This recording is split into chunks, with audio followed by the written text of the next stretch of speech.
예, 안녕하십니까. 안녕하십니까. 예, 글로벌 디펜스 뉴스 팬 여러분.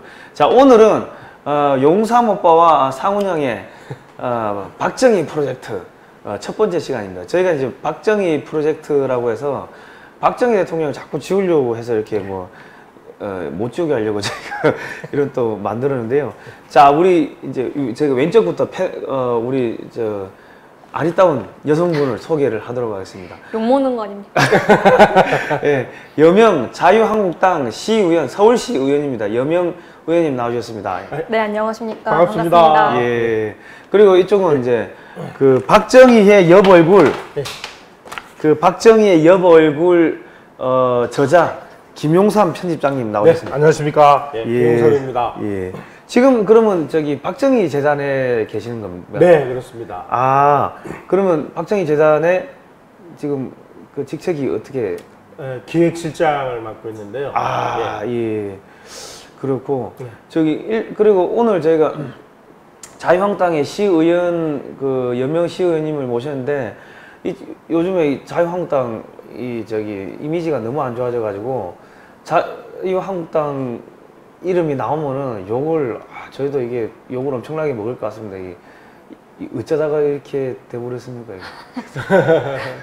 뭐 할 말이 매우 많지만 그 예. 욕을 상쇄시킬 수 있도록 열심히 방송에 임하겠습니다. 예, 알겠습니다. 근데 이게 좋은 것들을 갖다가 조합을 한 당인데 욕을 얻어먹는다는 게 조금 좀 의외입니다. 자유, 한국 뭐 이런 게 얼마나 좋은 말입니까? 그러니까 왜냐면 지난번에 김문수 후보님이 나오시고 오늘 또 이제 여명 의원이 나오고 하니까 이제 이게 자유한국당 방송이냐 자꾸 또 그래 이야기를 하실 분이 계실 건데 그런 거 아닙니다. 그런 거 아니고 저희는 이제 그 자유 대한민국 이승만 박정희 대통령의 철학이나 이 정신을 계승할 수 있는 그런 정치인들이라면은 뭐 누구라도 뭐 예를 들어서 뭐 갑자기 더불어민주당에서 박정희 대통령 사랑한다 이러면은 우리는 뭐 언제든지 환영합니다. 예, 환영하는데 이 지금 박정희 프로젝트 이거 어떻게 기획을 하게 된 겁니까? 아니 요즘에 이 문재인 정부에서 그 박정희 대통령을 우리 역사에서 지워버리기 위해서 뭐 별짓을 다 하고 있습니다. 뭐 박정희 기념관 안에 동상을 세우겠다고 하니 그것도 못 세우게 하고. 그리고 뭐 새마을 사업을 지우고. 뭐 새마을 사업을 뭐 하려고 하는데도 뭐 브레이크를 걸지를 않나. 뭐 원자력 발전소 박정희 대통령이 시작한 거 아닙니까? 그거를 멀쩡한 거를 그냥 폐쇄를 하느니 중단을 시키느니 뭐 짓던 거를 못 짓게 하고 돌리던 거를 그냥 막 강제로 스톱을 시키고 그래놓고 무슨 석탄을 떼서 발전소를 돌리는 이런 일들이 벌어지고 있는데 겉으로 보면 저게 뭐가 아니 최첨단 시설을 놔두고 뭐 구석시대 비슷하게 돌아가는 이런 일들이 벌어지지를 않나. 그 이면에는 원자력 발전소 박정희가 만든 거니까 꼴도 보기 싫다. 지워버리자. 이런 그 이미지가 아주 굉장히 내재되어 있다고 생각을 해요. 아니 그렇게 싫으면 고속도로도 뜯고 다 뜯자 이거야 이게. 그러면 우리나라 뭐가 남습니까? 아니 근데 지금 좀 전에 그 이야기 하셨는데 서울시 박정희 기념관이 서울시에 어디에 있습니까? 상암동에 있나요? 상암동에 있는데요. 그 땅이 서울시 땅이에요. 그렇습니까? 그러니까 여기는 서울시 땅이니까 서울시 조례에 그 규정을 따라야 된다 이렇게 주장. 그러면 그게 언제 지어진 겁니까? 그 2012년에 이제 문을 열었습니다. 2012년에 문을 열었으면 그 이명박 정권 때 문을 연 겁니까? 그러니까 이게 어떻게 된 거냐면은 김대중 정부 때 우리 박정희 대통령도 우리 편이다. 우리는 박정희 대통령에 대해서 긍정적으로 생각을 한다. 그러니 박정희 기념관을 짓도록 하겠다. 이러면 막 보수파 표가 김대중 정부에게 올 줄 알고 그렇게 했는데 말을 해놓고 나중에 뚜껑을 뚝 열어보니까 보수파 표가 안 오거든요. 그러니까 이제 나 몰라 하고 이제 내팽개 쳐든 거죠. 그런데 이제 이 프로젝트는 진행이 됐고 그래서 이제 노무현 정부 들어가지고 이 기념관을 뭐 못 짓게 하기 위해서 뭐 여러 가지 그 뭐 법적인 제재도 가하고 뭐 후원금을 모집하는데 그것도 막 시비를 걸고 그러다가 이제 막판에 지금 그 상암동 자리 거기가 어디냐면은 그 남지도 쓰레기산 바로 맞은편입니다.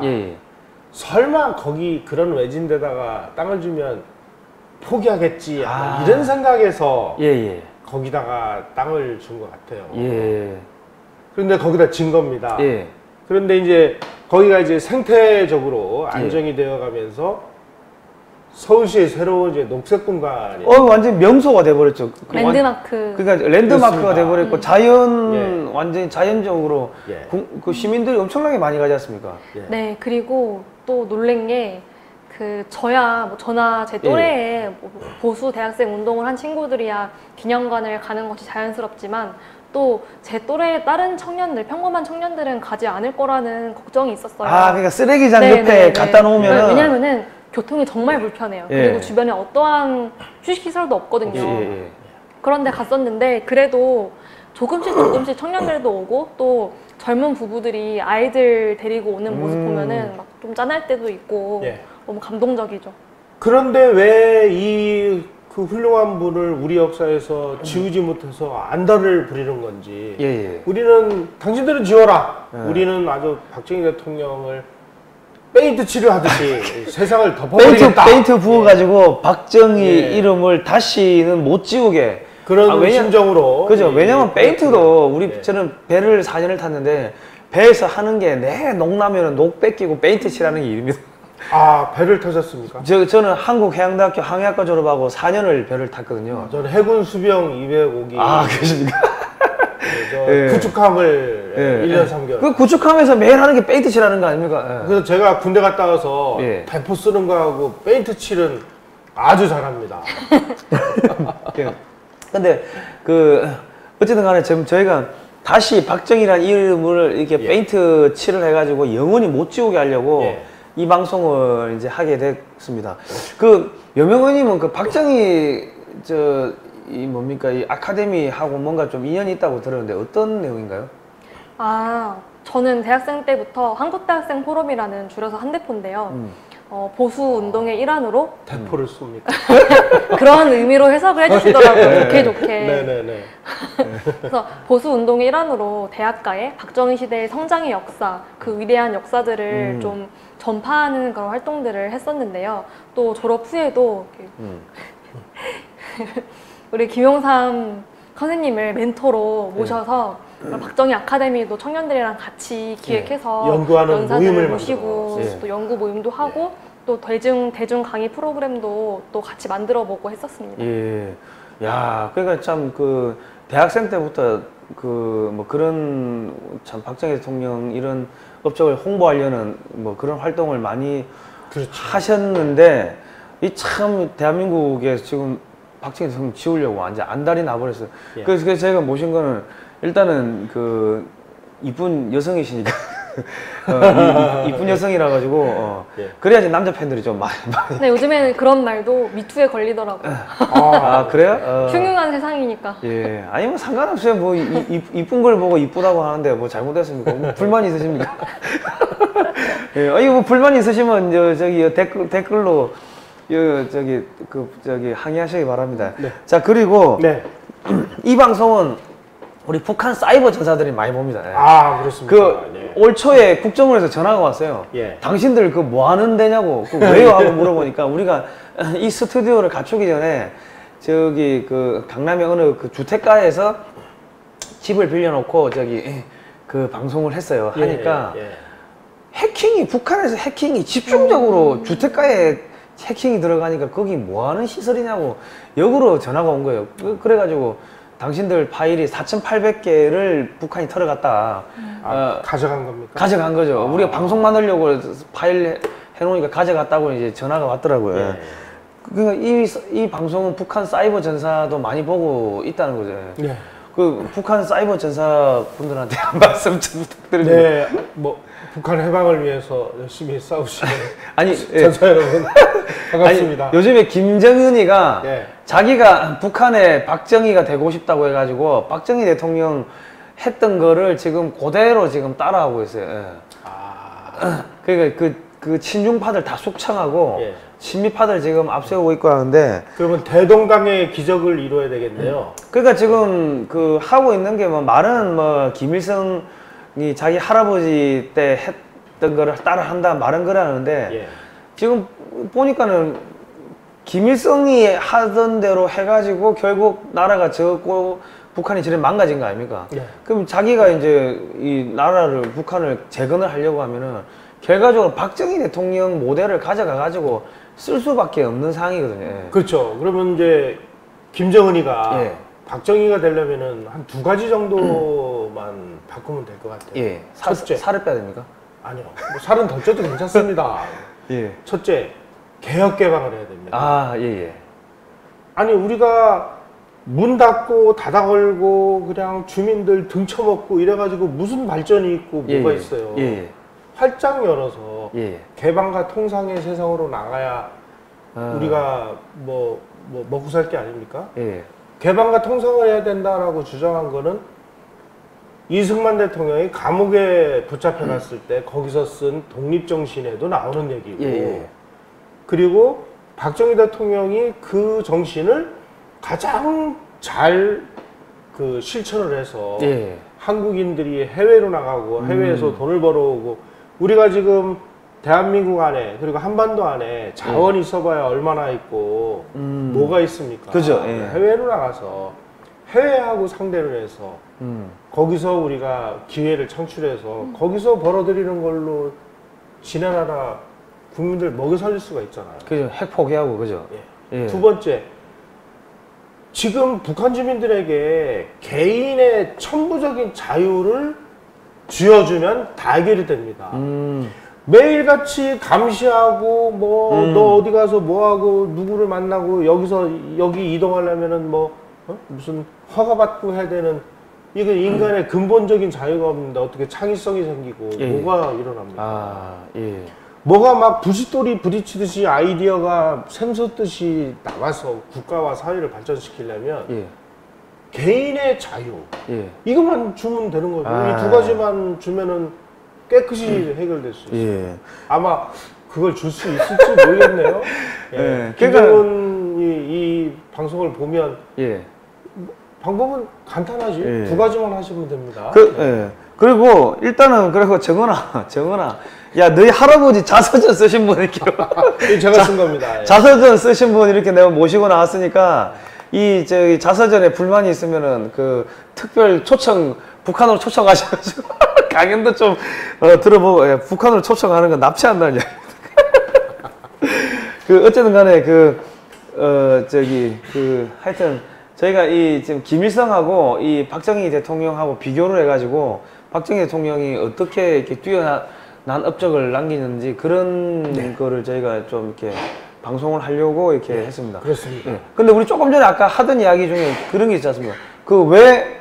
아니 지금 서울시 의원이니까 이게 서울시가 이거를 반대하면 안 되는 거 아닙니까? 이 동상을 박정희 대통령 동상을 서울시 그 박정희 기념관 안에 동상을 못 찍게 한다면서요? 그러니까 이게 김대중 대통령 동상은 전국 곳곳에 많잖아요. 예. 근데 그거를 굳이 우파의 어느 인사도 감히 그거를 그러니까 사람의 상식상 대통령을 기념하는 건물이나 동상을 뭐 빼라 말라 할 사람이 없잖아요. 그런데 그치? 말도 안 되는 것을 뭐 관련 조례 혹은 관련 법을 들이밀면서 막고 있는 거고 예. 그냥 뭐 이른바 적폐몰이 예, 일환이라고 생각을 합니다. 문화대혁명이죠, 뭐. 이거. 예. 아니 그러니까 저는 뭐 이게 그한 게 좀 답답한 게 그 사실은 그 이승만 대통령이나 박정희 대통령 특히 박정희 대통령이 이런 종합공업 해가지고 대한민국을 이 기틀을 다 닦아놓지 않았다면은 그러면은 사실은 그 뒤에 나오는 그 DJ나 김영삼이나 뭐 그런 정치인들이 정치를 할 수가 없죠. 나라가 뭐 망해가지고 거지들 우글우글한데 어떻게 민주주의가 꽃이 핍니까? 그러면은 이승만 대통령의 업적을 기려야지 자기들도 더 올라가는 건데 그거를 깎아내리겠다, 없애겠다고 하면은 뭐 웃기다고 해야 되나 하는 그런 일화가 있는데 예. 제가 저희랑 성향이 반대되는 매체랑 인터뷰를 한 적이 있어요. 예. 뭐 합리적으로 대화 잘하고 기분 좋게 끝나긴 했지만 그 중간에 제 연구실에 보면은 뭐 레이건 대처 그리고 이승만 박정희 대통령의 그 그림이 걸려져 있어요. 예. 근데 그걸 보고 왜 이승만 박정희냐라는 얘기를 해서 뭐 이러이러하다가 말씀을 드렸어요. 그러니까 아니 그런데 지금 의원님이 거기 앉아 계신 것도 그것은 사실은 민주화의 수혜를 입은 건데 약간 이율배반적인 것 아니냐라고 그건 이제 기레기네요. 네. 물어보시더라고요. 그래서 그렇지 않다고 뭐 민주화 작업은 노태우 대통령 때부터 시작해 온 거고 절대 그 이른바 민주화 운동가들만의 업적이 아니고 그분들이 오히려 전 국민들이 마치 자기들한테 빚을 지고 있는 것 마냥 하는 것도 또 다른 어떻게 보면 더 적폐일 수 있다라고 말씀을 드렸어요. 그리고 또 지방의회를 처음 시작한 것이 이승만 대통령이었어요. 그렇죠. 아니 그러니까 민주화 사실은 네. 민주화의 그 최고 그거가 누가 민주화 시작했냐면은 아니 일제시대 그 앞에는 조선 왕정인데 그거 무너뜨리고 자유민주주의 갖고 온 게 이승만 대통령 아닙니까? 그러면 민주화 운동은 이승만 대통령이 한 거지. 그러니까 예. 뭐 최고의 민주혁명이 바로 건국이고 건국헌법이라는 말도 있잖아요. 그죠, 예. 그렇죠. 이승만 대통령은 그 어려운 상황에서 나라를 건국했으니까 우리가 위대한 분으로 우리가 이렇게 존경을 네. 하는 거고 박정희 대통령이 특별히 존경을 받아야 되는 중요한 이유가 있습니다. 그건 민주주의가 가능하도록 만들었기 때문입니다. 이 부분을 모르고 있어요. 이 기레기 그죠, 이 예. 놈들이. 예. 예. 저도 옛날에 기레기였습니다만은 예. 요즘에 반성하면서 살고 있습니다. 예. 왜 그러냐? 지금 로버트 달이라든지 이 민주주의를 학문적으로 아주 깊이 연구한 세계적인 석학들이 밝혀낸 게 있습니다. 예. 아니 미국이 2차 세계대전 이후에 이 독립한 이 후진국 나라들에게 니네 민주주의 해 그리고 계속 민주주의라는 것을 이식을 시켰어요. 예. 근데 다 망하고 다 실패를 했습니다. 예. 이게 왜 실패하냔 말이죠. 민주주의를 주면은 잘 될 줄 알았는데. 예. 근데 이 나라 실패, 저 나라 실패, 계속 실패하면서 그 실패한 이유를 나중에 이제 알게 된 겁니다. 그 이유가 뭐냐? 로버트 달 같은 사람은 민주주의가 제대로 작동을 하려면 예. 1인당 국민소득 4,000불에서 7,000불 정도의 물적인 토대, 그러니까 이 소위 말하는 민주주의를 할 수 있는 산업력, 예. 다시 말씀드리면 국민들을 먹고 살게 할 수 있는 토대가 만들어져 있어야 민주주의가 가능하다 이렇게 얘기를 한 거예요. 아, 예. 다시 얘기해서 아니 지금 뭐 그 먹을 게 없어서 좀 굶어 죽어야 되는 사람에게 그죠, 예. 투표권이 중요합니까? 빵이나 밥이 중요합니까? 빵이 중요하죠, 당연히. 예. 예. 우선 먹여 살려야 이 사람이 뭐 일어나서 투표라도 하러 가야 되는 거 아니에요. 그러니까 아무리 생각을 해도 이 4,000불 정도가 안 되는 이 상황에서는 민주주의라는 것은 정상적으로 작동할 수 없다는 거예요. 예. 두 번째로는 탄탄한 중산층이 만들어져 있어야 됩니다. 예. 세 번째로는 그냥 중산층만 가지고는 안 됩니다. 예. 민주주의를 할 수 있는 민주 시민 교육을 받은 중산층. 그러면 민주 시민 교육이 뭐냐? 그거는 세 가지로 정리가 되어 있습니다. 예. 첫째, 그 나라 예. 건국의 역사를 제대로 가르치는 게 민주 시민 교육입니다. 예. 둘째, 헌법의 정체성을 제대로 가르치는 게 민주 시민 교육입니다. 세 번째, 시민으로서 권리와 함께 의무도 가르치는 게 예. 민주 시민 교육입니다. 이 세 가지로 정의를 해놨어요. 예. 이 세 가지 정의를 가지고 우리 지금 학교나 이런 데서 이 교육이 이루어지고 있는 현상을 보면 민주 시민 교육에 정반대 교육을 하고 있지 않습니까? 예. 지금 이대로 가면 우리나라는 민주주의가 아니라 전체주의로 갈 수밖에 없는 구조예요. 그죠. 이 지금 보면은 사실 지금 드루킹이 여론 조작했다고 지금 나온 거 대선 때도 여론 조작했다고 나오는 거고. 그렇죠.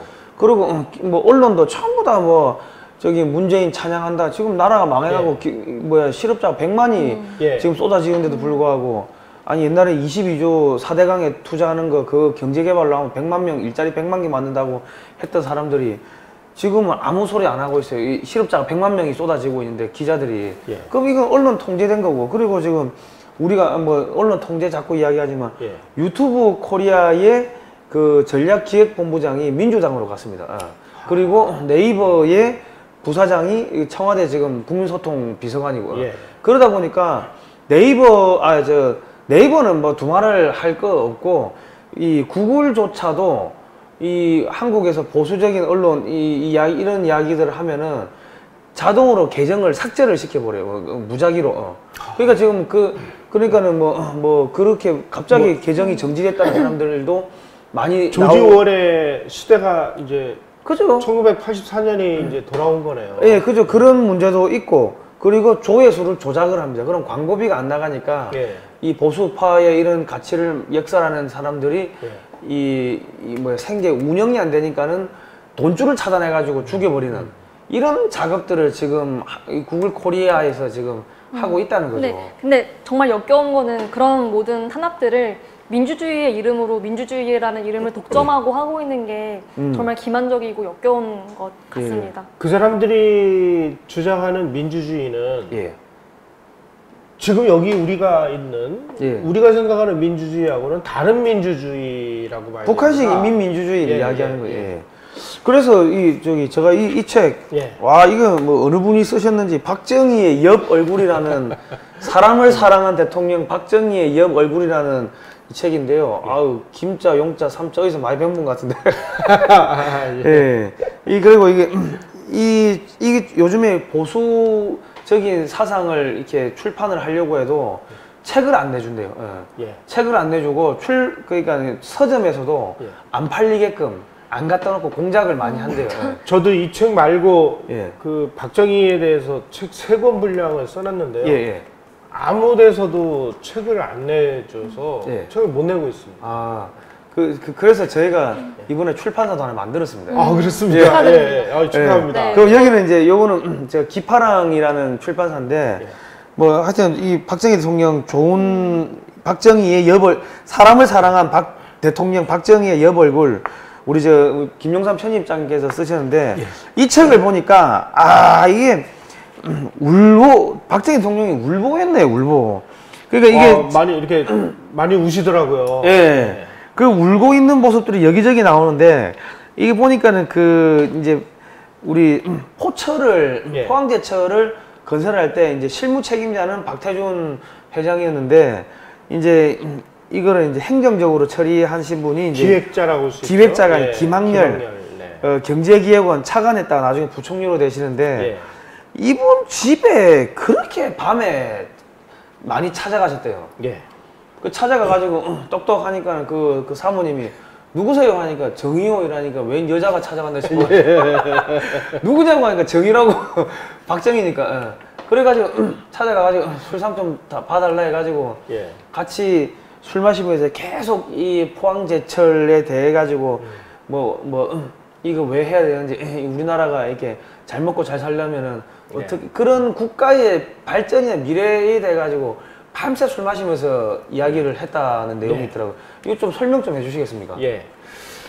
박정희 대통령은 사실 그 군인 출신입니다.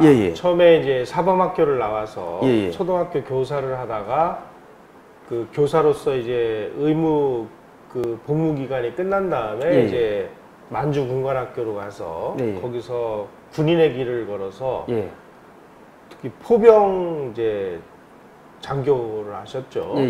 그러다 보니까 경제라든지 이런 부분에 대해서 체계적으로 지식을 쌓을 기회가 사실은 없었습니다. 그런데 대통령이 돼서 쿠데타를 일으킬 때도 그 부하들에게 뭐라고 하고 쿠데타를 일으키느냐.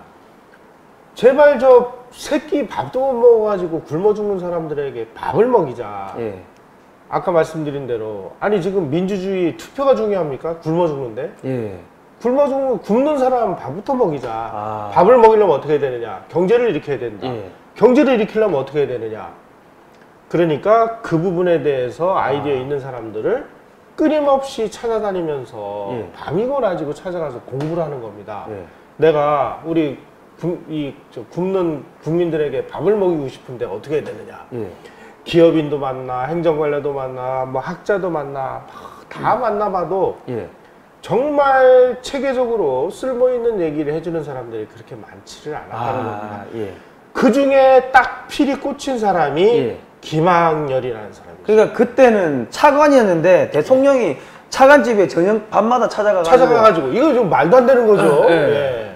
아니 그래가지고 웃기는 게 그 사모님이 아이 고마우시라고 이거 저 우리 남편 낮에도 일하고 밤에도 이거 예. 이러면 사람 죽는다고 일 좀 그만시키라고 하니까 아니 그 김학렬 차관이 내 과외 선생님인데 그럼 학생이 선생님 집 찾아가는 게 뭐 잘못이냐고. 이러니까 사모님 아니 가라고 하니까 오지 마시라고 사람 우리도 자야 될 거 아니에요. 애 고3인데 공부도 해야 되고 하니까는 아 여기 동동주를 이렇게 집에서 몰래 밀주를 담궈가지고 그때는 이게 금주령이 있었나 봐요. 지금은 모르겠는데 밀주를 단속을 했죠. 아. 예. 집에서 담그는 술 이런 거를 못 담그게 했는데 예. 그 담궈놓은 술을 예. 맛있게 드시고 예. 아 나를 이게 못 오게 하면은 이거 밀주 단속으로 그거 하겠다고 뭐 이런 식으로 뭐 농담이었겠죠. 예. 그러니까는 대통령이 야 선생 집에 찾아오는 게 뭐가 문제냐고 뭐 그렇게 해가지고 찾아갔다 그래가지고 나중에 김학렬 부총리가 하다 내 이제 몸이 안 좋아가지고 예. 건강이 안 좋고 우리 학생 그 예. 아들도 공부도 해야 되고 하니까 이 고마우시라 하니까는 전화를 한 대를 직통 전화를 이거는 직통 전화는 수시로 할 수 있는 그 당시에 예. 전화를 한 대 놓는다는 거는요. 예, 예. 전화 한 대를 놓는데 집 한 채 값이 들었고 예. 그리고 전화 사정이 워낙 어려워가지고 예. 전화가 한 대 있으면 부잣집이었고요. 예예. 그리고 아. 뭐 돈 있다고 해서 또 전화를 놓을 수 있는 것도 아니고 몇 년을 기다려야 될지 말지 한 상황인데 예. 이 전화를 놔줬다는 거는 엄청난 특혜입니다. 이거는. 예. 아니 근데 지금 우리 서울시장님은 어디 계십니까 지금? 지금 오탑방에서 예. 서민놀이 하고 계시잖아요. 아 서민놀이. 네. 아니 그 보좌관들이 뭐 밥도 갖다 주고 한다면서요? 그러니까 시청에 소속된 예. 그 공무원들이 새벽에 예. 닭죽, 뭐 전복죽 이렇게 예. 올려 보내는 모습이 예. 어떤 예, 그때 인터넷 나왔었죠. 유튜브 방송에 예, 의해 예. 찍힌 게 아. 폭로가 됐었죠. 아니 그러면은 그거는 왜냐면 그 공무원들의 인건비까지 하면은 사실상 황제 체험하고 황제놀이 하고 있는 거 아닙니까? 네, 그래서 하도 뭐 쇼하는 거 아니냐라는 비판이 많았었는데 그때 예. 답변을 한 게 박원순 시장이 이런 말을 했어요. 예. 시장이 옮겨온 거면은 시청 전체가 옮겨온 거기 때문에 예. 그 동에 있는 주민들의 민원을 바로 앞에서 들을 수 있다고 이렇게 말씀을 하셨어요. 그런데 왜 지난주였잖아요. 예. 바로 뒷집에서 한 명 죽었잖아요. 네, 4일 동안 모르고 있다가 시체 예. 썩는 냄새에 예. 주민들이 신고를 해서 알게 된 그러고 있는데도 아직도 계시더라고요. 아. 빨리 나오셔야 된다고 생각합니다. 아니 그러니까는 네. 우리 박원순 시장님이 그 방에서 할 일이 없으면은 이 사람을 사랑한 대통령, 사람 중심 요즘에 사람 중심 이야기 나오는데 사람을 사랑한 대통령 박정희 대통령 여벌골 이 책을 좀 사가지고 좀 보셔야 될 것 같아요. 여기 뭐라고 나오냐면은 그 술상에는 그 김학렬 차관하고 대통령하고 이 마시는 술상에는 아내가 직접 담근 동동주와 콩나물국, 김치 한 포기. 야 대통령이 김치에 콩나물에 동동주 마시면서 한 이야기가 나는 가난한 농가에서 태어났기 때문에 보통 학교를 다닐 때 내의를 입어본 적이 없으며 읍내에서 손가락 5이 있는 장갑을 보았을 때 신기하게 생각했던 것이 기억납니다. 이 지긋지긋한 가난을 이 땅에서 몰아내야 합니다. 무슨 수를 써서라도 말이요. 야 이런 이야기를 했네요. 그리고 국민들에게 배불리 밥을 먹이기 위해서 경제개발 5개년 계획을 기필코 성공시켜 이 나라에서 가난을 몰아내야 한다고 생각한다. 이런 식으로 하면서 이 김 차관을 갖다가 이게 아이디어를 달라. 완전히 그냥 구워 삶은 거예요. 그렇죠. 저는 이런 것이 진짜 소통이라고 생각을 예, 해요. 예컨대 뭐 문재인 대통령이나 박원순 시장 같은 경우는 주로 뭐 미디어 앞에서 일반 시민들이랑 그 소통하는 모습을 이른바 연출하잖아요. 예. 그런데 이분은 그게 아니죠. 예. 이벤트 하라고 뽑아놓은 자리가 아니잖아요. 대통령이면 대통령만큼의 일을 해야 되고 시장이면 시장만큼의 일을 해야 되는데 그렇게 연출하라고 만든 자리가 아니잖아요. 그런데 박정희 대통령은 정말 국가에 필요한 일을 그 지위 고하에 상관없이 차관을 직접 보러 가서 집에서 소탈하게 나라를 잘 운영할 수 있는 방식을 논의한 거잖아요. 저는 이게 진짜 실질과 능률이고 진짜 박정희 정신이라고 생각을 하는데 이게 너무 안타까운 게 젊은 친구들이 박정희 하면은 무조건 고압적인 권위주의의 상징이라고 알고 있으니까 너무 안타까운 거죠. 그래서 아니, 그거를 깨기 위해서 이제 제가 이 책을 쓴 건데 여기 보면은 곳곳에 그야말로 진정한 소통이 뭐냐. 지금 뭐 박원순이나 문재인 이런 분들이 하시는 거는 저거는 쇼지. 저게 뭐예요? 보여주기 위해서 하는 거잖아요. 그런데 이분은 보여주기 위한 게 아니고 심지어 청와대 안에 자기 살림집도 있지 않습니까?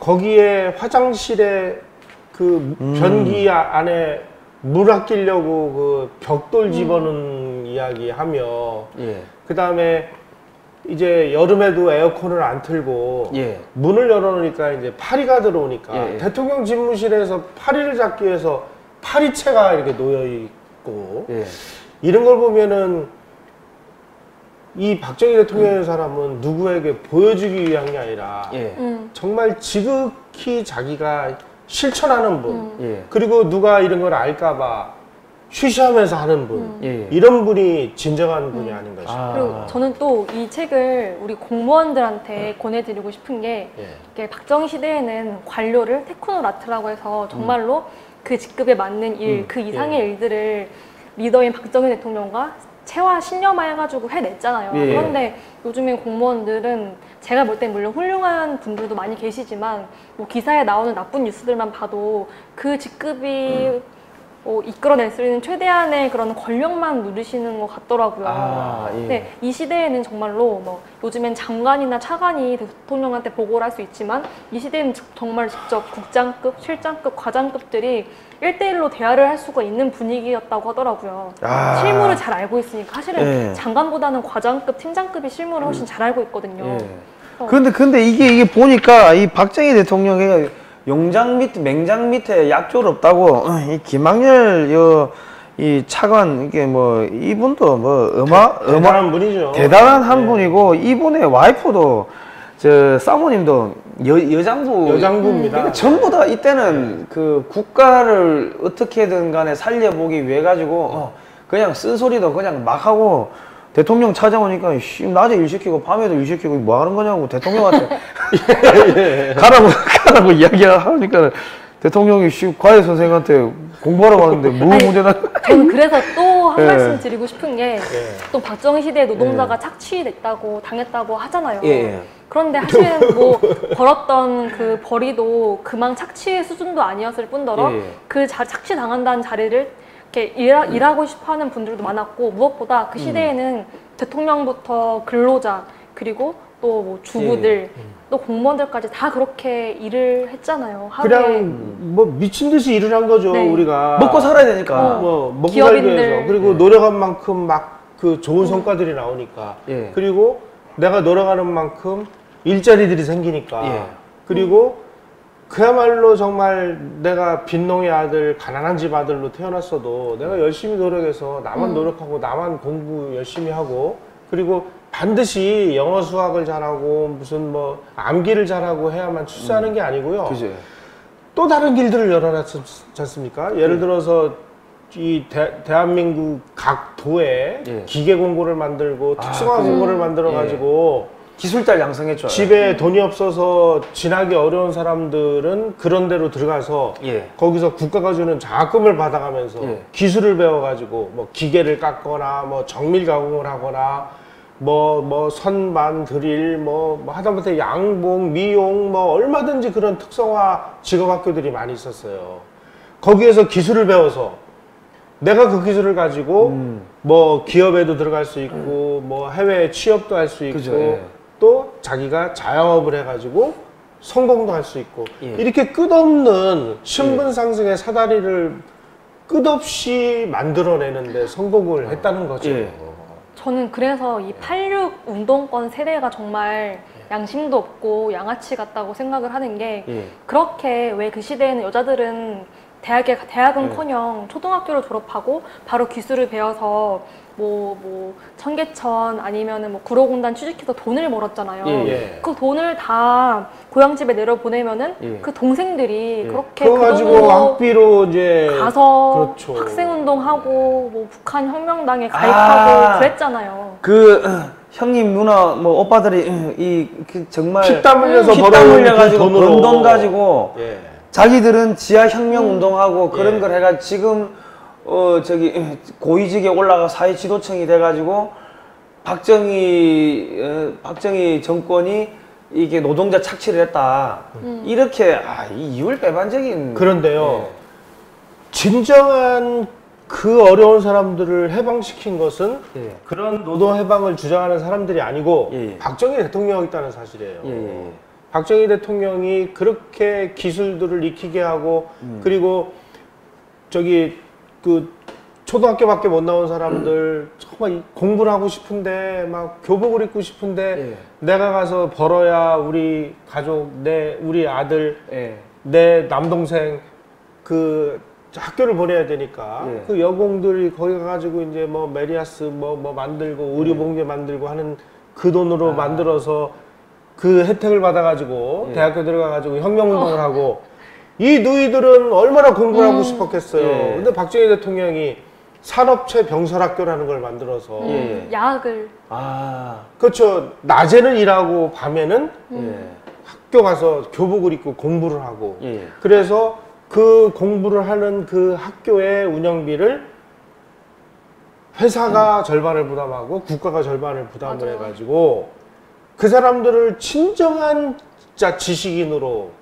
기능인으로 만들어준 진정한 인간 해방, 진정한 노동 해방은 박정희 대통령이 시켜줬다는 얘기예요. 한마디로 인간다운 인간의 존을 높여주는 거죠. 그리고 또 이 영등포 여상에 있는 야간학교에 박정희 대통령이 방문했다가 그날 쓰신 일기가 있어요. 이거 보면은 막 너무 또 울었다고 하시는 거예요. 그 아이들을 보면서 얼마나 공부를 하고 싶었으면 그 아이들에게 왜 우리가 공부를 못하게 하느냐, 공부를 시키자. 이런 대통령이 바로 사람을 사랑하는 대통령 박정희라는 거예요. 야, 이게 이게 이야기만 들어도 이게 참 눈물이 이제 나는 이야기들인데 우리 속담에 이런 이야기가 있더라고요. 첫 딸은 살림 미천이다.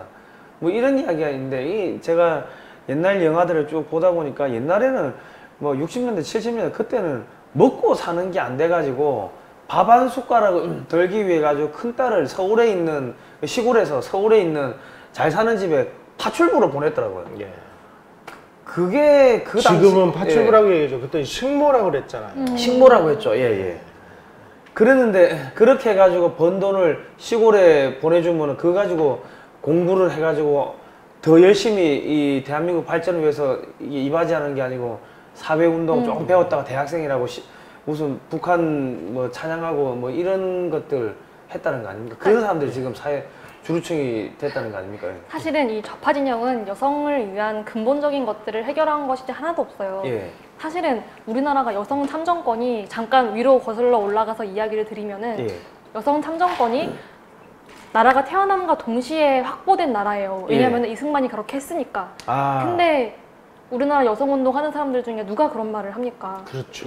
이 좌파 진영은 여성을 위해 해준 것이 근본적으로는 사실 없어요. 오히려 학생운동 하면서 여성의 성을 착취했잖아. 이거를 애국활동이라고 부르면서. 그죠. 저는 그래서 이 좌파 진영에서 뭐 미투 운동인이 지지한다느니 하는 것은 정말 양심이 없고. 여성 참정권이 그냥 이승만 대통령 때 이렇게 그냥 주어진 거예요. 동시에. 그렇죠. 재헌의회 선거 때. 보통 선거권이라고 그래서 뭐 양반도 한 표, 쌍놈도 한 표, 뭐 여성도 한 표, 뭐 모든 사람이 유권자 20세 이상 된 유권자에게 한 표씩을 준 이 소위 말하는 이제 투표권 혁명이 일어났는데 미국도 그렇고 영국도 그렇고 뭐 세계 각국의 그 참정권 역사를 보면요 우리나라는 이거는 혁명입니다. 이거는. 아니 그러니까 저는 이게 깜짝 놀라는 게 우리나라 이 지금 여성 지금 뭐 좌파 진영은 뭐 전부 다 간간하고 성추행하고 완전히 그냥 뉴스조차 볼 수가 없을 민망해서 정도로 볼 수가 없죠. 민망할 정도로 그런데 그 여성 해방을 시킨 게 이승만 대통령이고 이승만 대통령도 왕조교 출신이었다 그러더만요. 그 박정희 대통령의 이제 여성을 이제 생각하는 마음 이게 제가 아주 제대로 표현된 부분들은 이런 부분이 있습니다. 1974년인가로 기억이 되는데 그때는 연두순시라는 게 있었어요. 연두 기자회견을 합니다. 연두 기자회견에서 박정희 대통령이 이런 얘기를 해요. 내가 이 얘기를 들어보고 보니까 그 당시에는 이제 시내버스, 지금은 전철이 있었지만 그때는 시내버스밖에 없었거든요.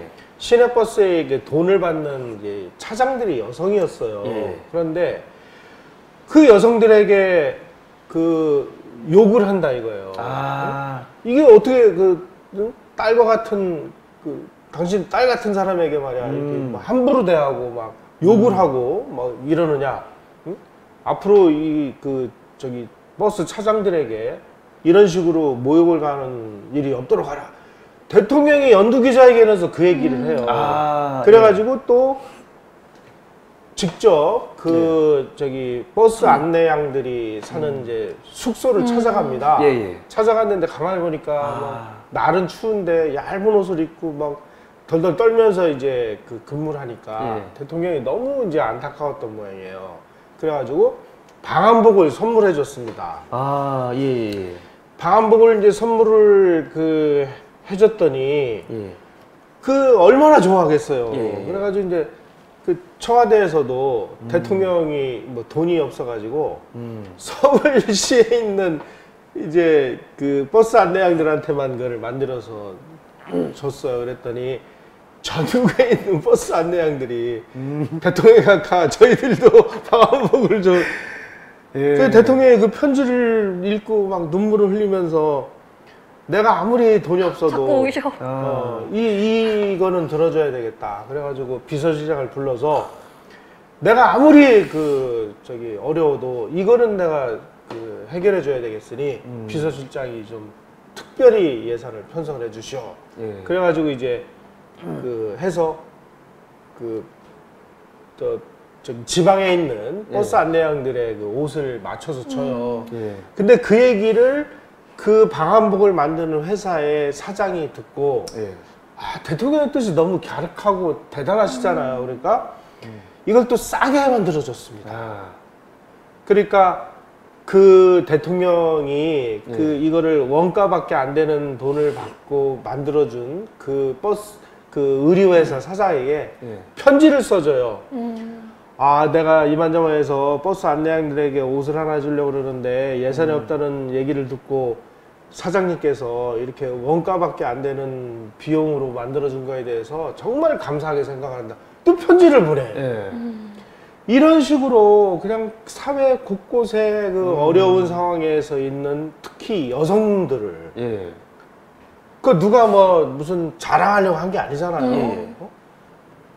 왜 딸 같은 사람들에게 왜 욕을 하고 말이야 가혹하게 하느냐. 앞으로 이거 하는 놈들은 말이야 가만히 안 놔둘 거야. 대통령이 나서 이런 얘기를 할 정도로 이 진짜 어려운 상황에 있는 여성들의 인권을 해결해주는 그런 분이 박정희 대통령. 그러니까 이게 책에 보니까는 이게 사람을 사랑한 대통령에서 여성을 사랑하는 대통령, 페미니스트 대통령이에요. 진정한 페미니스트. 진정한 페미니스트 대통령이에요. 아니 근데 이게 보니까 지금 우리 이 대한민국이 어느 정도 지금 잘 살게 됐냐면은 우리 여성분들이 원래는 맞벌이 부부한테 어린이집 이렇게 무료로 이렇게 이용할 수 있게끔 했는데 이제는 자기 자식은 어린이집에 갖다 놓고 자기는 나가서 커피 마시고 뭐 놀러 다니고 영화 보고 지금 이런 수준까지 가버렸는데 결과적으로 여성들이 노동에서 해방된 거는 사실은 한국이 경제 개발하면서 이 박정희 정권 때 중화 투자 중화공업에 투자를 해가지고 경제가 폭발적으로 성장을 하고 지금 잘 먹고 잘 살게 되니까 여성들이 노동에서 해방돼 버린 거 아닙니까? 네. 지금 뭐 다 세금으로 무슨 다 무상 복지니 무상 뭐니 무상으로 다 주는데 결과적으로 경제가 뒷받침이 안 되면은 여성들도 그렇습니다. 다시 예. 애도 봐야 되고 일도 해야 되고 집안 일도 해야 되고 그렇게 되는 거 아닙니까? 네. 그러면은 경제 개발을 했다는 것 자체가 여성들을 해방시킨 그렇게 봐야 되는 거 아닌가요? 그게? 그렇죠. 예. 예. 제가 한 1996년 무렵에 남미를 자주 갔습니다. 예. 그때 이제 칠레를 갔더니 예. 칠레가 아주 특이하게 1970년에 국민들의 선거에 의해서 예. 공산주의자가 이제 대통령이 됐어요. 그래서 아옌데라는 사람인데 시계 고장났어. 대통령이 아옌데라는 사람이 이제 대통령이 돼가지고 예. 헌법에 준하는 개혁을 하겠다라고 예. 해놓고 헌법에 준하는 거하고는 완전히 반대로 공산화의 길로 치달아가지고 이제 공산화가 됐습니다. 그래가지고 뭐 외국 회사들이 투자한 그런 기업들을 전부 국영화하니까 이제 경제 제재가 가해지고 그 경제 제재가 가해지니까 이제 칠레가 먹을 게 없잖아요. 우리처럼 그 무역 의존도가 뭐 98%에 달하는 나라가 예. 칠레인데 그러니까 이제 뭐 칠레라는 나라의 생필품이나 이런 게 전부 그 외국에서 수입을 해야 되는데 이게 예. 안 되니까 예. 먹을 게 없는 거예요. 생필품이 없는 거예요. 그래가지고 얘기를 들어보니까 생필품을 사러 갈 때 요만한 용기를 하나 가져간답니다. 예.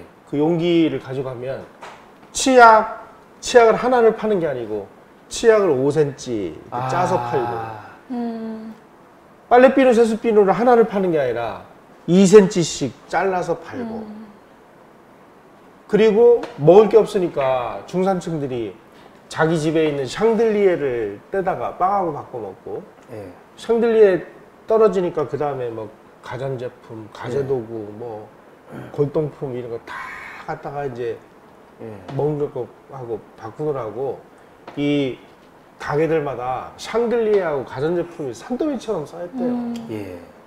그래도 나중에 이제 먹을 게 없으니까 이제 중산층들이 냄비와 솥단지를 들고 나와서 우리에게 먹을 걸 달라고 이제 막 시위를 하고 시위가 격화되니까 군부가 야 이거 나라 망하겠다. 그래서 쿠데타를 일으켜서 나라를 정상화한 사례가 있습니다. 예.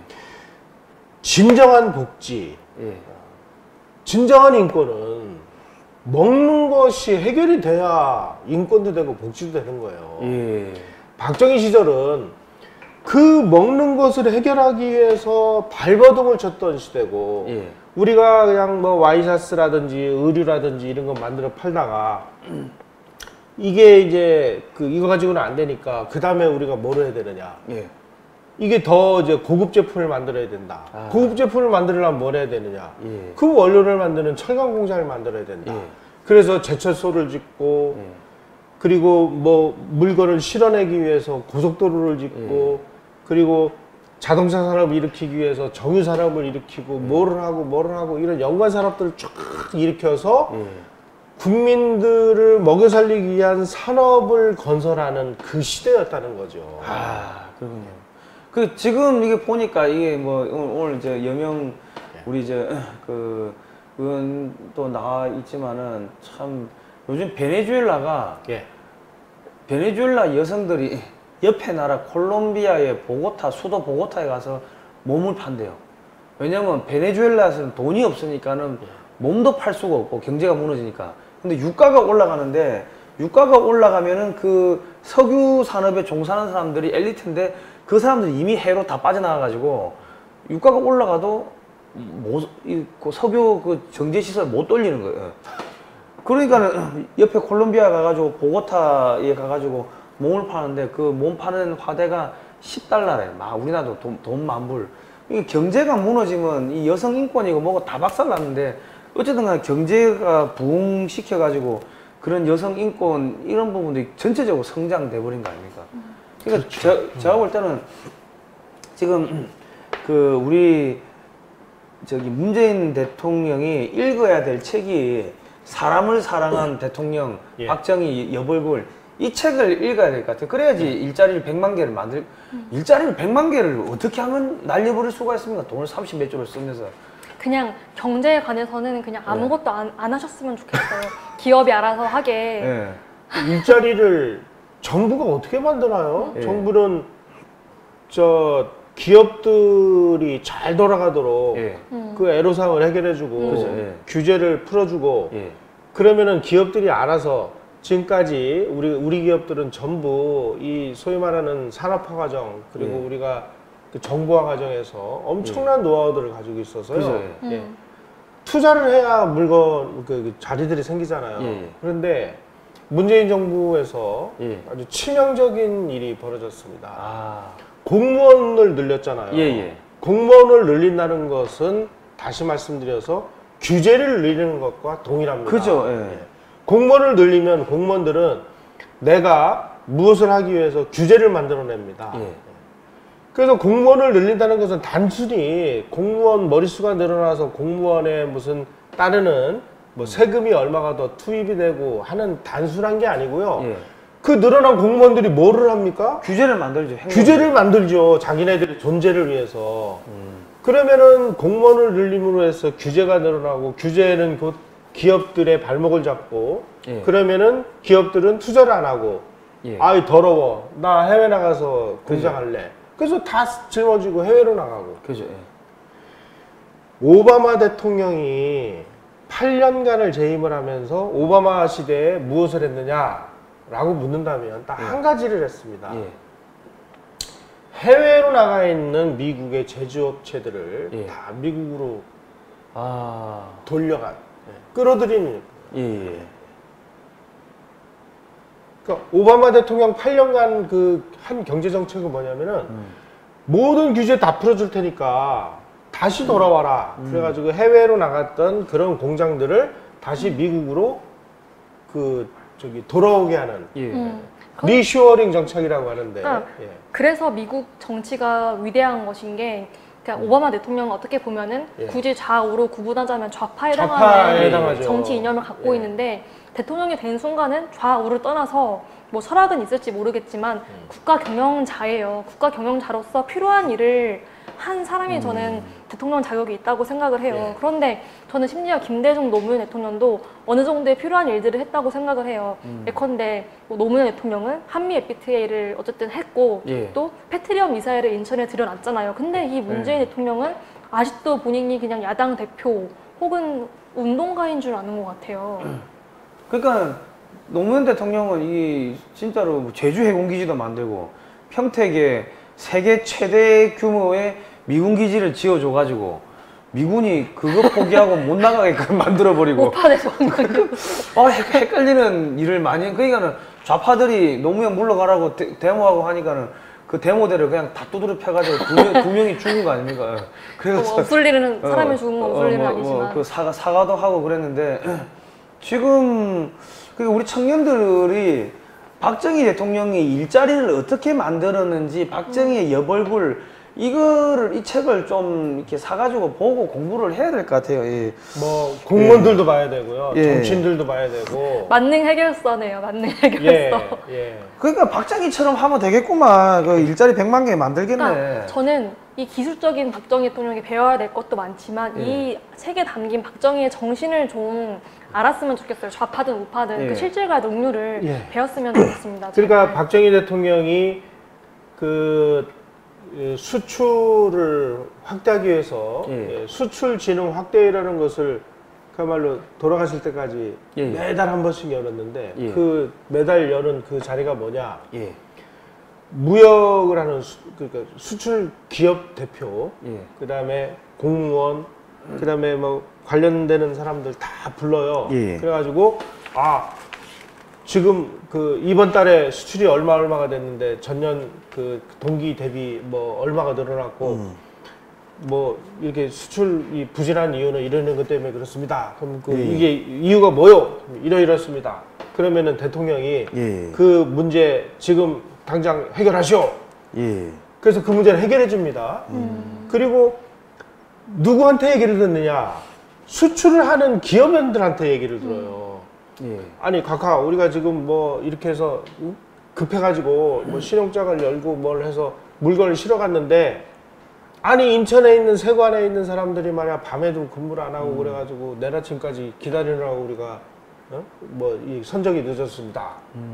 그러면은 이게 뭐야? 이거 해결해. 그래가지고 그런 규제들을 즉석에서 다 해결을 해준 거예요. 무엇을 위해서? 예. 수출을 하기 위해서. 예. 수출을 하면은 기업들이 돌아가야 될 거 아니에요. 예. 기업이 잘 돌아가면 일자리가 생기잖아요. 예. 끝없이 일자리를 만들어내기 위해서 기업들의 애로를 다 해결해주면 일자리는 저절로 예. 늘어나게 돼 있는데 예. 지금 우리는 뭐 기업을 못 잡아먹고 못 죽여서 안달인 상황이 됐으니 아니 이걸 어쩌면 좋습니까? 그러니까 이때 보니까 이 경제 개발하라고 경제개발 예. 경제개건의 김학렬 예. 이 차관한테 얼마나 힘을 많이 밀어줬냐면은 예. 이분이 중앙정보부장 중경의 이우락한테도 야 미스터리 예. 야 임마 미스터리 그 중정부장 하면은 날던 새도 떨어뜨린다는 사람인데 이 차관이 야 임마 미스터리 일로 와봐 해가지고 예. 뭐 이거 저 지시하고 막 그렇게 했다는 거 아닙니까? 그렇죠. 그 경제 모든 게 경제를 개발시키는데 올인을 했던 거예요 보니까. 예. 예.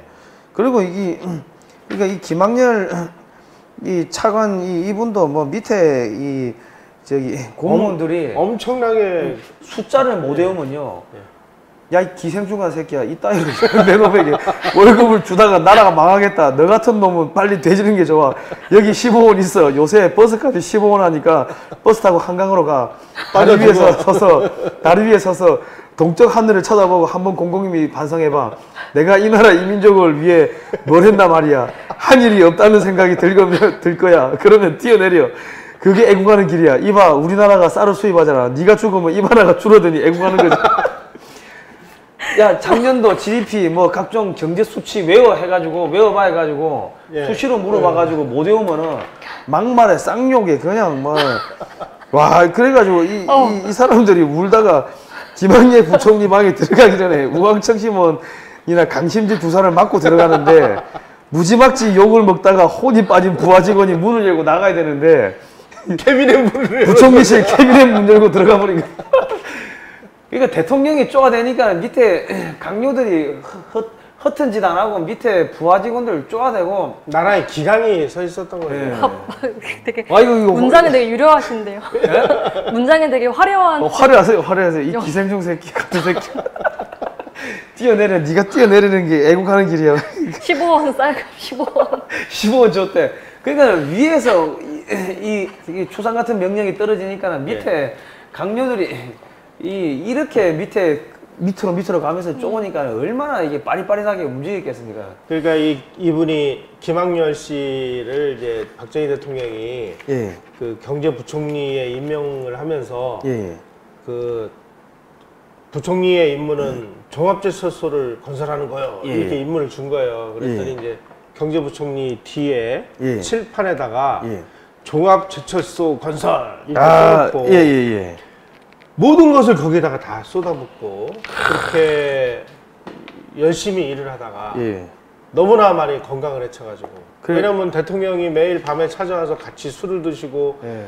대통령은 뭐 모르지만은 김학렬 부총리도 새벽에 또 나가서 일을 해야 되잖아요. 그게 아침부터 나가서 일을 하신 거예요. 그럼 예. 새벽에 자야죠. 예. 그 너무 일을 많이 하고 너무 많이 술을 먹이고 그죠. 그래가지고 그 간암에 걸려가지고 예. 너무 일찍 돌아가셨어요. 예. 그 사망했다는 그 보고를 받는 순간 예. 대통령이 회의 주제를 다른 사람에게 맡기고 화장실로 가서 막 진짜 짐승처럼 막 울부짖으면서 울었다는 거 아닙니까? 여기 보니까 브리핑을 듣고 있던 박정희에게 그 경제개발 제2차 경제개발 5개년 계획의 종합평가가 김학렬이 심혈을 기울였던 제2차 경제개발 5개년 계획의 종합평가 회의가 중앙청에서 진행되고 있었다. 브리핑을 듣고 있던 박정희에게 김정년 비서실장이 쪽지 하나를 건넸다. 쪽지에서 김학렬 전 부총리 운명 이거를 딱 문구를 보더만 고개를 팍 숙이며 꺾으면서 손을 부들부들 떨었대요. 예. 그러니까 회의장 빠져나와가지고 임자 미안 그 안에서 막 벽을 두드리면서 막 치면서 울면서 임자 미안해 내가 임자를 죽였어 하고 이렇게 눈물을 흘리고 울었다는 거 아닙니까? 이게 대통령이 하도 안 와가지고 10분 넘게 안 돌아와가지고 이 사람들이 찾아가 보니까 거기서 울고 있더라는 거예요. 제1의 행정고시 수석 합격자인데 이 김학렬 부총리가 49세에 돌아가셨구만. 예. 이게 짐승처럼 물부짖었다고 돼 있네. 예. 참 그러면서 빈소에 찾아가가지고 문상한 다음에 김홍남 여사의 손을 붙잡고 울먹이면서 사죄를 했어요. 내가 김 부총리를 너무 혹사시켰습니다. 일도 너무 많이 시키고 술도 많이 먹였으니 결국은 내가 죽인 겁니다. 그 사람은 한평생 나라를 위해 일만 하다 죽은 겁니다. 아, 이게 가족들 앞에서 대성통곡을 했다네요. 예. 그러니까 대통령이 이래 하시니까 밑에 이 참모들이 자기 목숨이 죽어나가는 거 자기가 제일 잘할 거 아닙니까? 건강에 해치는 거. 이런 분한테 독재자다, 권위주의자다, 무슨 인권을 유린했다, 뭐다, 좀 이 짓들을 하고 앉아 있는 거예요, 지금. 그러니까 독재자라고 말할 수 있는 사람은 밑에 같이 일했던 공무원들은 박정희 대통령이 까라면 야 이거 해 빨리 이게 경제개발 이거 시켜 계속 오다가 떨어지니까는 그분들은 이거 자유가 없네 하고 생각을 할 수도 있겠죠. 그분들은 그럴 수 있겠지만 그분들은 국가를 위해 가지고 내가 목숨을 던져서 국가를 발전시키겠다는 그런 그 일념 하에 이 일을 했는데 그 나머지 혜택을 입은 사람들이 독재자라고 지금 욕을 하는 거예요. 이게 있을 수가 없는 일이죠. 저는 그 박정희 대통령이 독재를 하고 인권 유린을 하고 뭐를 하고 이런 그 일은 아마 이런 사람들한테는 가능했을 것 같아요. 하라는 일을 안 하고 국가보안법을 위반하고 북한을 찬양하고 미워하고 북한하고 뭐를 해서 무슨 통일운동을 한답시고 대한민국을 전복시키는 그 활동을 한 이 사람들은 정말 가혹하고 무자비하게 처벌을 했거든요. 그러니까 그 혁명 공약을 6개를 보니까 반공이 국시르만 그리고 이 태폐한 문화를 좀 바로잡겠다, 경제 개발하겠다. 그게 뭐가 잘못됐습니까? 국민들 먹고 살게 해주겠다는데. 그렇습니다. 예, 안타까운 일인데. 자, 감독님 지금 몇 분 정도 됐습니까? 한 시간? 아, 예. 오늘은 첫 시간이고 하니까. 첫 시간에도 불구하고 뭐가 불꽃이 막 푹 튀고. 저희가 이거 이야기하다가 자꾸 이게 눈물이 자꾸 그렁그렁 나가지고. 이게 참 진행하기가 어렵습니다. 이게 어려운데. 이런 존재를 지워버리겠다고 이 짓을 하고 앉아있으니 이게 미친놈들이지, 이게 제정신들입니까? 아니, 박정희를 지우겠다고 하면은 자기 아버지를 부정하는, 문재인 대통령은 자기 아버지를 부정하는 페루나가 돼버리는 겁니다. 자기 아버지가 열심히, 아버지가 없었나요? 자기 아버지, 어머니, 하여튼 그 선배 세대들이 열심히 일을 해가지고 지금 대한민국이 세계 10위권의 경제 강국이 올라섰고 군사 강국이 돼 있고 하니까는 그나마 한국의 대통령이 밖에 나가서 대접도 받고 힘도 쓰고 하는 거지. 이분들이 안 했으면은 자기가 그런 거 할 수 있었겠습니까? 이미 북한군이 쳐들어 내려와 가지고 한국이 북한한테 접수 당했겠죠. 그러면은 대통령 할 수 있겠습니까? 어디 아우지 탄광 끌려가 가지고 북한에서 데모하는 애들은 다 총살 아닙니까? 그러면 박정희 대통령 때문에 대통령 하고 있는 거네 보니까요. 총살 안 당하고 불평불만 많은 애들은 북한에서는 다 총살시킨대요. 참 국민 여러분 이 책은 좀 박정희의 여보 얼굴 이 책은 좀 사가지고 보십시오. 제가 왜 자꾸 책을 사서 보라고 하시냐면은 이 태극기만 들고 나가는 거 애국심은 좋아요. 그런데 공부를 해야 됩니다. 상대방을 이렇게 설득을 시키려고 하면은 야 인마 박정희 대통령이 말이야 이 김학렬 부총리가 죽었을 때 화장실 가가지고 땅을 치고 거기 주저앉아가 눈물을 흘리고 근데 이게 어떻게 독재자냐고 이런 이야기를 알아야지 이야기를 해줄 수가 있거든요. 그래서 저희가 이 박정희 여벌굴 이런 책도 좀 사보시고 뭐 여러 가지 책을 좀 사보시라고 계속 권장을 드리는 겁니다. 예. 저 딱 한마디만 드릴게요. 저는 그 울분 정말 충분히 이해하는데요. 우리끼리의 외침은 우리끼리만 화내고 끝나는 거예요. 근데 좌파들 보면은 정말 아직도 곳곳에서 구의에 들어가서 학부모들을 또 뭐 박물관에서 아니면은 정말 대한민국 역사 박물관에서 보습 교육원에서 그렇게 선전을 하고 있어요. 잘못된 역사를 가리키고 박정희 이승만을 왜곡하고 기업이 나쁘다, 경쟁 나쁘다 가리키고 있어요. 근데 우리도 그렇게 해야 돼요. 정말 학부모는 옆에 있는 동료 학부모를 설득하고 그런 식으로 풀뿌리 교육운동을 해야 될 때라고 생각해요. 이게 가장 좋은, 이 책이 가장 좋은 텍스트일 수 있고요.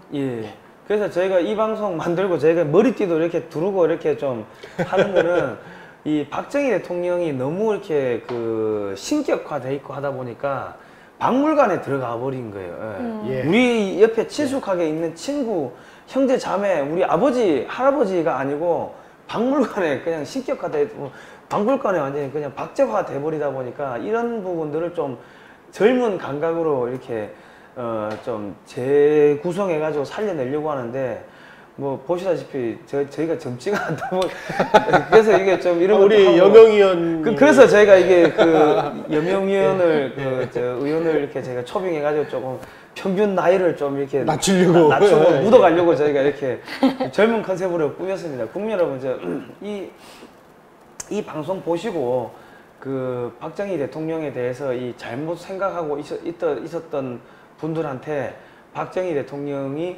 김학렬 이 총리 죽었을 때 그렇게 울었는데 지금 한국의 정치인들이 그렇게 하고 있냐, 이런 부분들 또 좀 이야기를 좀 해주시기 바랍니다. 시원하고 안 되는 거죠. 고마워하겠죠, 누가 죽어요. 그러니까 지금은 보니까 뭐 이 뇌물 먹고 자살하고 이게 참 좀 난감합니다. 그런데 뭐 국회장으로 이게 치러주고 이런 부분들이 저희가 난감한데, 어쨌든 간에 오늘 뭐 첫 방송 어떠셨습니까? 재밌었습니다. 또 재밌었습니까? 저는 행복했습니다. 왜냐면 이런 얘기를 할 때가 아무데도 없어요. 저도 특히나 요즘 너무 스트레스 쌓였었는데 이런 그 좌판을 벌려주시니까 막 엔돌핀이 막 돌고 행복하고 즐겁고 기쁘고 그랬습니다. 저희가 이제 원래 9월 달부터는 또 뭘 하려고 했냐면은 돈이 되는 국가안보산업이라고 해서 방송을 하려고 했는데 그거는 이제 완전히 군사적인 이승만 대통령, 박정희 대통령 때 이 무기 자주 국방을 어떻게 했는지, 이게 얼마나 이 황금알을 낳는 겁인지 지금 그런 이제 군사적인 초점에 맞춰가지고 이제 방송을 하려고 이제 준비를 하고 있는데, 이제 지금 이 방송은 좀 인간적인 면모를 이제 부각시키는 이런 이제 컨셉입니다. 컨셉인데, 저는 뭐 이 방송 만들려고 이제 시나리오도 쓰고 책을 보는데, 야, 이게 책을 보면 볼수록 이 눈물이 나요, 눈물이. 그 당시에 왜냐면 북한군이 막 쳐들어 내려오려고 그 김신조 사건도 있었지만은 박정희 대통령을 시해하려고 얘들이 무진장 공작을 많이, 하나 또 뭐 있었냐면 내가 알려드릴게요. 박정희 대통령이 6.25 때 이 참배하러 현충원에 가지 않습니까? 근데 6월 22일 날 현충문 이 간첩들이 현충문에다가 올라가가지고 그 폭포탄을 설치해가지고 아웅산 폭파 사건 비슷하게. 그죠. 대통령이 그 지나갈 때 그걸 터뜨려가지고 거기서 무너뜨려가지고 죽이려고 그래 했는데 그게 미수에 끝인 거예요. 그런 것도 있고 하니까 미수가 아니라 조작을 잘못해가지고 먼저 터졌죠. 터졌죠. 그거부터 해가지고 또 뭡니까 닉슨 독트린 때문에 그 주한미군 1사단이 철수도 하고 뭡니까 68년도 11월 달에 저기 강릉 울진 삼척 무장공비 120명이 내려와가지고 이승복 어린이 뭐 죽이고 나는 공산당이 싫어, 그런 것들이 막 겹치니까 사실은 엄청나게 그 당시에 무섭고 두렵고 이 나라를 어떻게 지켜야 되냐, 이런 부분에 있어 가지고 고민을 어마어마하게 하셨더라고요. 그러니까 지금의 대통령이, 지금의 국무총리가 10만 원짜리 도시락을 먹는다는 게 이게 말이 안 되는, 회의하면서 무슨 10만 원짜리 도시락을 먹습니까? 7,000원짜리 도시락 먹어도 되는데. 그러니까는 요즘에 편의점 도시락 아주 맛있습니다. 잘 나오더만 그런 거 먹으면 되지. 10만 원짜리 도시락 먹으면서 이 참 그런 걸 보니까 이때 우리 이 아버지 세대, 할아버지 세대 이런 분들 그리고 우리 박정희 대통령, 이승만 대통령, 박정희 대통령 이 책들 보니까 난 눈물이 나가지고 이 참 가슴이 아프더라고요. 예. 앞으로 이제 이런 것들을 우리가 계속 해나가면서 예. 진짜 그 시대가 우리에게 어떤 시대였는지 예. 하는 것을 저는 우리 시청자 여러분들 예. 정말 제대로 좀 전달을 해드리고 싶습니다. 네. 예. 국민 여러분, 그 저희 내일이 토요일이지 않습니까? 네. 박정희 어디 기념관이 어디에 있습니까? 상암동에 있습니다. 상암동. 예. 가시는 게 좀 뭐 불편하실 수도 있는데, 박정희 대통령 때는 그거보다 더 멀고 험한 길을 걸어가지고 이까지 왔습니다. 그 버스 한번 갈아타면 갈 수 있는 거리지 않습니까? 그렇습니다. 버스 에어컨도 잘 나옵니다, 요즘은. 우리가 먹고 살만하니까 버스 에어컨도 다니죠. 그러니까 주말에 자식들, 자제분들 손잡고 그 가족분들하고 연인들하고 박정희 기념관 가셔가지고 이 우리 과거에 어떻게 살아왔는지 한번 꼭 좀 되돌아 보셨으면 좋겠습니다. 한 가지 좀 예, 말씀드리는 게 예. 지금 박정희 기념관이 공사를 하고 있어서 아, 그래요? 예. 이게 이제 아마 9월 말쯤 끝날 것 같습니다. 아, 예. 그 방문하시려면 9월 말 지나서 예. 공사 다 끝난 다음에 꼭 좀 그 가족들하고 같이 와서 예. 진면목을 한번 체험을 하고 가시기를 간절히 부탁드리겠습니다. 아, 그리고 국민권익위원회하고 그 청와대 그 뭡니까 소통 게시판 있지 않습니까? 거기다가 박정희 기념관에 박정희 대통령 동상. 동상을 세워달라 하고 좀 청원을 다들 댓글로 청원을 좀 달아주십시오.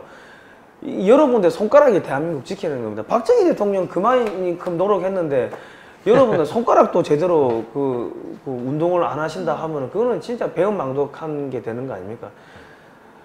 네, 제가 이렇게 제가 악역을 자꾸 맡습니다. 국민들 다 그치고 막 이렇게 막 호소하고 막 이러다 보니까 저를 싫어하시는 분들이 많은데 국민 여러분 이제 박정희 대통령 저 싫어해도 좋으니까 박정희 대통령 좀 좋아해 주시기 바랍니다. 예, 자, 다음 시간에 뵙도록 하겠습니다. 네, 예, 고맙습니다. 예. 네. 아니 근데 이게 잠깐, 예. 한 10초 정도 계셔야 돼요.